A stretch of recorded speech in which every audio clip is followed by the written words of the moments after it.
নমস্কার। আজকে একটি বিশেষ বিষয়ের উপর কথা বলতে চাই। সেটি হলো এই হকার উচ্ছেদ নিয়ে একটা প্রচণ্ড চেঁচামেচি, বিরোধী পক্ষের আপত্তি, বিশেষ করে বামেদের। এছাড়া কিছু নাগরিকও, সাধারণ মানুষও নানা রকম মন্তব্য করছেন, সিনেমার ক্লিপিং দেখিয়ে দেখাচ্ছেন যে এই হকার উচ্ছেদ কতখানি অমানবিক। দেখুন, যে কোনো মানুষের রুজি রোজগার কেড়ে নেওয়া নিঃসন্দেহে অমানবিক, সে সম্বন্ধে কোনো সন্দেহের অবকাশ থাকে না। কিন্তু জমি, ফুটপাত, সিঁড়ি, দোকানের এন্ট্রেন্স সব কিছু বেআইনি দখল করে যখন হকারেরা বসেন, তখন সেটাকে বোধহয় সংযত করতেই হয়। আর সংযত না করলে এই যে অবস্থাটা দাঁড়ায়, তাতে সাধারণ মানুষের প্রাণ ওষ্ঠাগত হয়। গড়িয়াহাটে আমি নিজের চোখের সামনে দেখেছি, 100 গজের মধ্যে কোনো হকার বসতে দেওয়া হতো না। তার বাইরে থেকে দুজন একজন করতে করতে 1 সারি হকার, 2 সারি হকার, বর্তমানে 3 সারি হকার। তো এইভাবে তো মেনে নেওয়া যায় না। দ্বিতীয়ত, এরা হকার নয়, এরা ফিরি হকার হচ্ছে ফেরিওয়ালা, যারা চাকা লাগানো গাড়ি নিয়ে হকিং করে বেড়ায়। এরা স্টল, স্থায়ী দোকান করেছে কর্পোরেশনের জমিতে, ফুটপাতে, যেখানে আমার হাঁটার কথা ছিল সেখানে এরা দোকান করেছে। খুব ভালো কথা। এই যে উচ্ছেদ অভিযান, এই উচ্ছেদ অভিযান এবার দেখি আমরা, বামফ্রন্ট তাদের কি স্বাধীনতা আন্দোলনে দেশভাগ হওয়ার পর থেকে এই পুনর্বাসন নিয়ে, যে পুনর্বাসন নিয়ে এখন এত মারামারি হচ্ছে, পুনর্বাসন দিতেই হবে, পুনর্বাসন নিয়ে বামফ্রন্টের কি ভূমিকা ছিল? সেদিনের সেই পূর্ববঙ্গ হতে চলে আসা ছিন্নমূল মানুষদের বামফ্রন্ট, আমরা তখন কংগ্রেস সরকার, ডক্টর বিধানচন্দ্র রায় 1948 সাল 49 সালে এই বিপুল জনতাকে পশ্চিমবঙ্গে রাখতে ইচ্ছুক ছিলেন না, সম্ভবও ছিল না। যে ভূখণ্ড 10 জন মানুষ ধারণ করার ক্ষমতা, সেখানে 3 গুণ 30 জন মানুষ এসে গেলে সেই ভূখণ্ডের ডেমোগ্রাফি পাল্টে যেতে বাধ্য। ডক্টর রয় তাই জন্যে, তিনি অত্যন্ত বহুদর্শী মানুষ ছিলেন। আবার ধরে নেবেন না আমি কোনো বিশেষ দলের সমর্থক। ডক্টর রায় সে সময় এই মানুষদের দণ্ডকারণ্য এবং আন্দামানে সরকারি সাহায্যে, সরকারি এইড দিয়ে তারা যাতে ওখানে বসবাসযোগ্য ব্যবস্থা করে নিতে পান, সরকারি সাহায্য নিয়ে আন্দামানে এদের প্রতিস্থাপন করার ব্যবস্থা করেছিলেন। কিন্তু তখনকার তৎকালীন বিরোধী বামেরা, কমিউনিস্টরা, তখনও অবিভক্ত কমিউনিস্ট পার্টি, কমিউনিস্টরা এই মানুষগুলিকে কিছুতেই যেতে দেন না। তারা তাদের বাংলাতেই পুনর্বাসন দিতে হবে, কেননা তাদের ভাষা বাংলা, তাদের রীতিনীতি বাংলা, তাদের সংস্কৃতি বাংলা। বাংলার বাইরে দিলে তাদের এই সংস্কৃতি, রীতিনীতি, ভাষা আঘাত পাবে।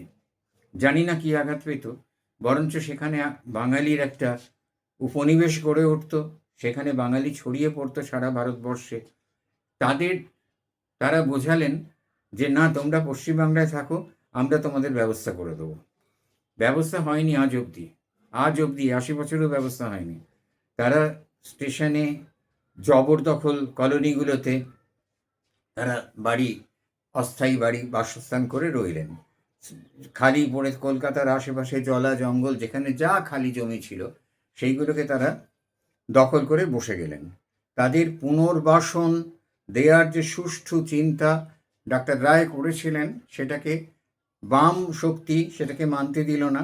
তাদের সঙ্গে হাত মেলালো কিছু উদ্বাস্তু সংগঠন, এরা মিলিয়ে এরা যেতে দিল না, পশ্চিমবাংলাতেই থাকবে। পশ্চিমবাংলাতে তারা থাকলো, ঠিক আছে, পশ্চিমবাংলায় রইল। জবরদখল করে তারা বহু মানুষের চোখের জল ফেলে জমি অধিগ্রহণ করে নিল, জমি জোর করে কেড়ে নিল, ঢুকে গেছে একেবারে, মানে লাইন দিয়ে সেখানে বাড়ি ছাপড়া করে আছে, কিছু করার নেই। কিন্তু এখানে তারা কি পেলেন? কোনো স্থায়ী সমাধান না পাননি। তার পরবর্তীকালে যখন বামফ্রন্ট সরকার আসে, অনেক ক্ষেত্রে জমির পাট্টা বিলি হয়, সব কিছু হয়, কিন্তু এদের ছেলেমেয়েদের জন্য কোনো সুষ্ঠু শিক্ষার ব্যবস্থা, কোনো কর্মোদ্যোগ, কোনো চাকরি বাকরির ব্যবস্থা কিচ্ছু করা যায়নি, কিছু করা হয়নি এদের। কিন্তু শুধু শুধু এদের যারা কিছু পরিবার যারা চলে গিয়েছিল আন্দামানে দণ্ডকারণ্যে, তাদের মধ্যে অনেকে কিন্তু বেশিরভাগই আজকে ওয়েল এস্টাবলিশড, সেখানে ব্যবসা বা কিছু করে দাঁড়িয়ে গেছেন, কিন্তু এদের যেতে দেওয়া হলো না। এখনও যদি লেক ক্যাম্প এইসব অঞ্চলগুলোতে খোঁজা যায়, তাহলে দেখা যাবে কিছু মানুষ সেই তাদের উত্তরপুরুষ এখনও এখানে রয়ে গেছে, ওই অসম্ভব অস্বাস্থ্যকর অবস্থার মধ্যে এর কোনো রকমে মাথা গুঁজে রয়েছে।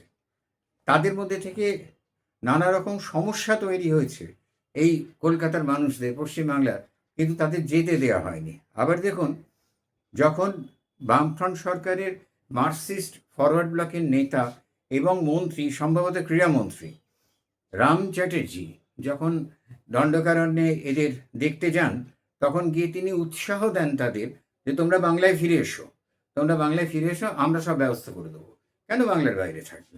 তারা ওখানে যেটুকু অবস্থায় ছিল সেখান থেকে তারা চলে আসে বাংলায়, এবং কোনো ব্যবস্থা হয় না। তারা বাধ্য হয়ে মরিচঝাঁপিতে যায় এবং মরিচঝাঁপিতে বসবাস শুরু করে। মরিচঝাঁপিতে বসবাস শুরু করার পরে তৎকালীন বামফ্রন্ট সরকার, যারা এত মানবিক, যারা হকারদের, বেআইনি দখলদারদের দোকান ভেঙে দিতে গেলে যারা রাস্তায় শুয়ে পড়ে আটকাচ্ছে, যারা বড় বড় কথা বলছে পুনর্বাসন না দিলে আমরা এদের ভাঙতে দেব না, বুলডোজার সংস্কৃতি কলকাতায় চলবে না, সেই বুলডোজার সংস্কৃতি অপারেশন সানশাইনে তারাই শুরু করেছিলেন 1996 সালে। সে যাই হোক, এখন এখানে কথা হচ্ছে যে এই মরিচঝাঁপিতে তখন এই বামফ্রন্ট সরকারের নির্দেশে তখন মরিচঝাঁপিতে প্রথমে আর্থিক অবরোধ শুরু হয়। তারপর এই মানুষগুলোকে শেষ পর্যন্ত মরিচঝাঁপিতে ঘিরে ফেলে গুলি চালানো হয়, বেশ কিছু মানুষ মারা যান। মরিচঝাঁপি থেকে এদেরকে কিন্তু কোনো রকম ঠিকঠাক পুনর্বাসন দেয়া হয়নি।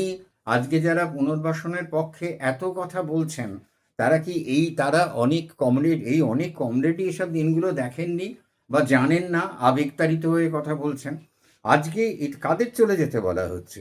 যে সমস্ত অনুপ্রবেশকারী এসে দোকান দিয়ে রয়েছে। সরকার কি এদের পয়সা নিয়ে, সরকার কি এদের অনুমতি দিয়ে বসিয়েছিল? সরকারের বসিয়েছিল। আর এই যে উদ্বাস্তুদের চলে যেতে দেয়া হলো না, সেটার মধ্যে একটা সুগভীর কূটনৈতিক পরিকল্পনা ছিল বামমার্গীদের।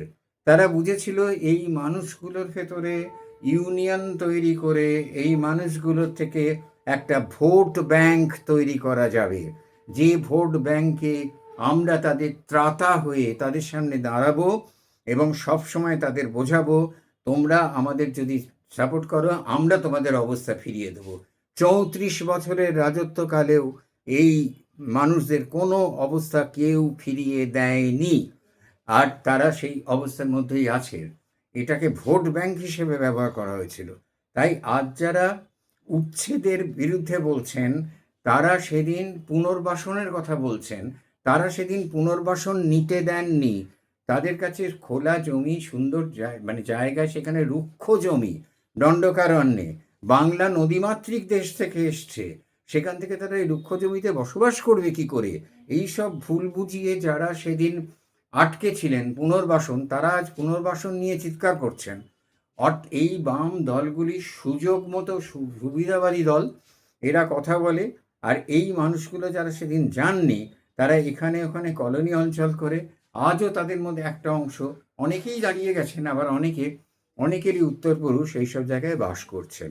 এদেরকে ভোট ব্যাংক হিসেবে ব্যবহার করার জন্যে অত্যন্ত চাতুর্যের সঙ্গে উদ্দেশ্য প্রণোদিত হয়ে বামপন্থী দলের নেতারা এদের ভুল বুঝিয়ে যেতে দেননি। আজ যারা পুনর্বাসন নিয়ে চিৎকার করছেন।